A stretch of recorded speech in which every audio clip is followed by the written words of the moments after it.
Hey, Mike. What? Who's got next? What's good, y'all? It's your man, Hezo. Welcome back to the Blacktop, where I always got Nate, you feel me? So we are back at it with another Hawks recap. The Hawks finally win 3 straight games, and it's coming at the right time at the end of the season. Now, unfortunately, we can't get up to 6 because Brooklyn also won tonight, so they have officially clinched. Well, I don't know if they clinched the 6th spot, but I know Miami, I think, can still get there. So we are in the play-in regardless. Hopefully, we can stay at 7 or 8 so that we don't have to win two play-in games, geez, words are hard, to make the playoffs like we had to do last year. I really pray that we can beat Miami in the first play-in game if that's the team that we play, but we all know how we play against Miami. But I'm going to probably do a playoff preview as soon as, the regular season's officially over, a playoff prediction preview type video, so y'all be on the lookout for that. Subscribe if you are new, drop a like on the video, and let's get right into it. So this probably isn't going to be a super long recap because there just wasn't really a lot going on in this game tonight. I mean, the Wizards pretty much sat everybody, sat Bradley Beal, sat Porzingis, sat Kyle Kuzma, sat Monte Morris. Bogey was out in a back-to-back. Dre is still out with that knee injury. Hopefully, we can get him back maybe by Friday or Sunday, but I'm thinking maybe just sit him the next 2 games so we can have him ready for the play-in. This game was a lot closer than it really needed to be in the first half. Now, in the second half, Atlanta pulled away, obviously, but in the first half, Atlanta started this game turning the ball over, not really playing great offensively against a team, again, that is sitting pretty much almost not every guy, but pretty much their really core pieces. We're not playing tonight. Playing with damn near G Leaguers out there. No offense to the Wizards, but they had a lot of G League guys playing tonight, and the Hawks came out kind of sloppy. I'm thinking there's no way that Atlanta can lose this game, right? Like, there's no way. Poor defense and early turnovers was really the story of a lot of the first quarter for the Hawks. Eventually, they kind of, got it together. Now, the 3-ball was falling for them. I think they hit 7 threes in the first quarter alone. AJ Griffin really had a nice night. I'm going to talk about that a little bit later. But I want to talk about Jalen Johnson here for just a second. I am so impressed from what I am seeing from Jalen Johnson. Not only last night against the Bulls, which I did not do a recap on, but tonight, he really... Arguably, the last 2 nights, last night and tonight, has been one of the best players on the floor.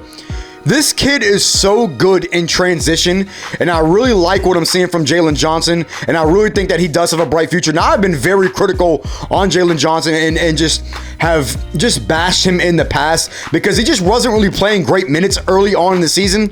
But as of recent, man, he has really picked up his game. Now, he still has a lot to improve on. His 3-ball still is not there. He can hit it every now and then, but he still is not a great shooter. But I do look for that to, continue to get better, in the next couple years. But Jalen Johnson has really just been so good, just in all aspects of the game. He's playing good defense. He's a good, solid playmaker, can run the floor, can run the break. And shout out to my guy, Jalen Johnson, man, because I really, really like what I'm seeing from him. The Hawks ended up closing the half on a solid little closeout, ended up 7 going into half. Now, the second half, for the most part, was pretty much all Hawks at this point. I mean, they were up 7 going into the break, but the third quarter, John Collins, man, he really got going, hit a couple threes, had a beautiful reverse dunk.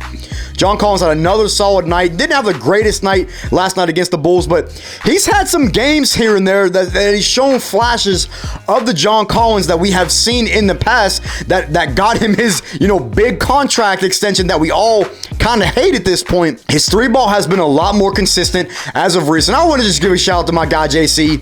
And I've been critical of him as well in the past, and I have voiced that I think it's time for him to go at the end of the season. Now, y'all know me. If you've been following me for a while now, y'all know I'm a big John Collins fan. I love John Collins. He's still one of my favorite players. I just don't know really how he's going to fit in going forward. With Sadiq and the emergence of Jalen Johnson off the bench, and maybe Jalen Johnson becomes that starting power starting power forward in the future.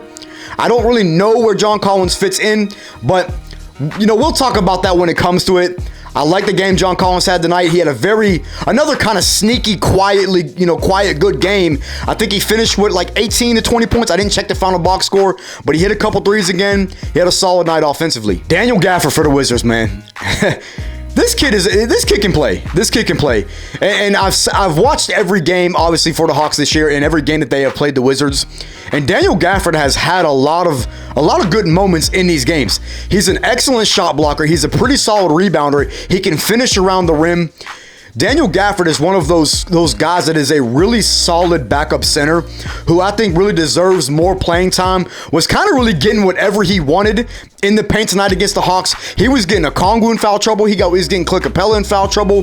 He had another, I think his season best tonight, if I'm not mistaken, his season best in terms of scoring, and finished with like 22 and 12 with like 3 or 4 blocks, something. Again, I haven't checked the final box score, but I know his stat line was around there. And shout out to Daniel Gafford, man. He had an incredible game. Now, he didn't really play down the stretch of the ball game because the Wizards, they fell down kind of big, but I really liked what I saw from Daniel Gafford, and I think once he's due for an extension, I see him getting a very fairly nice contract. Not going to be in the $20 million range or anything like that, but I can see him getting around $12 million a year, that type of contract, and I think he deserves it, man. I think he could be a really nice bench center, maybe a starting center on some teams, depending on what teams you're talking about, but I really like what I saw from Daniel Gafford tonight, and I want to give him a shout out, in this video. Hawks closed this third quarter on a solid little run, and then in the fourth quarter, it was pretty much all Hawks. I mean, the Wizards pretty much, we knew that they weren't going to win this game. At first, I was like, kind of scratching my head, but as the game went on, especially in the second half, I said, okay, we got this in the bag. Everybody pretty much played well tonight.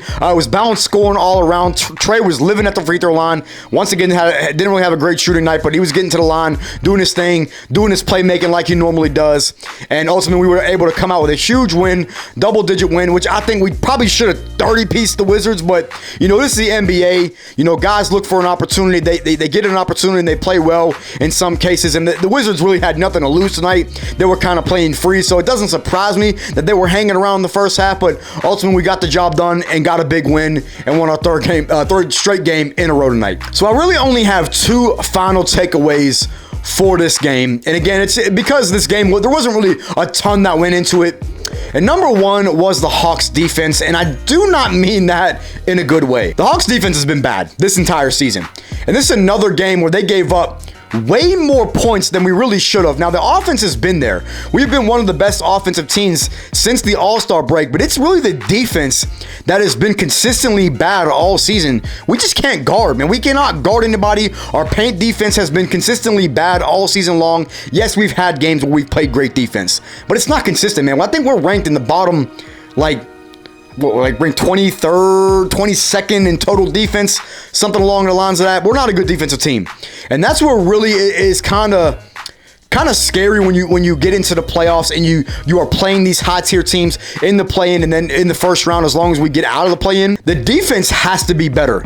The offense I'm not worried about, but the defense has to be better, and it's very alarming that we let a team like the Wizards tonight with a lot of guys who are not typical rotation guys like Johnny Davis, that had a solid game that you just don't really expect. And now maybe Atlanta was kind of being lazy, because it's kind of one of those games that they kind of took lightly, that they knew they were going to win. But either way, man, this is the NBA, and you still have to come out and play defense. So the only other takeaway that I have for this game is the Hawks bench. Another game where the Hawks bench, with no bogey, played incredible. Everybody had a solid game for the most part on the bench. Again, I already talked about Jalen Johnson. I love what I'm seeing from this kid. I love what he does in transition. I really think he has a bright future on this team, and I really can't wait to see what Quinn Snyder can do with him, and if he can extend that jump shot out to the three-point line more consistently. I think he's going to be a really, really solid player for this team and a really big threat going forward.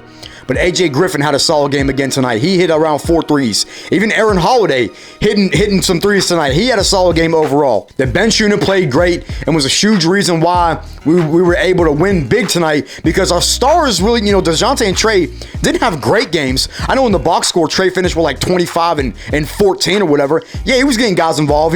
He always gets his assists, does his playmaking and everything, but he's still not shooting the ball well.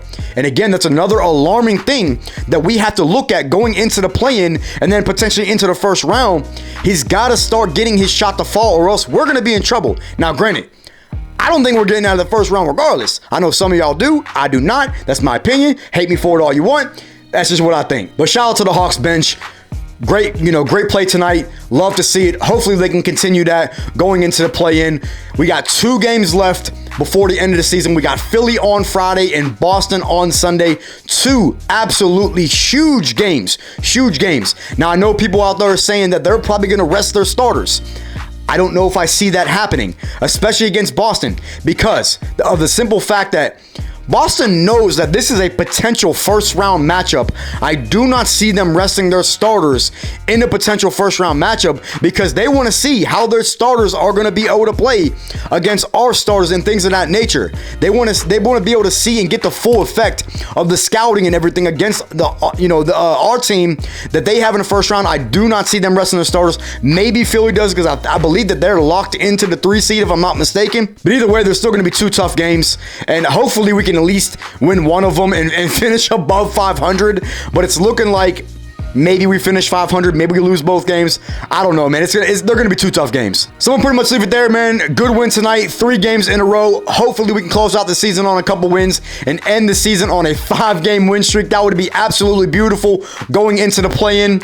And then if all else goes well, we can win the first play-in game, clinch the 7 seed. Maybe we play Boston in the first round. We will have to wait and see. Y'all drop a like on the video. I'm going to get out of here for this one. I will catch y'all next episode.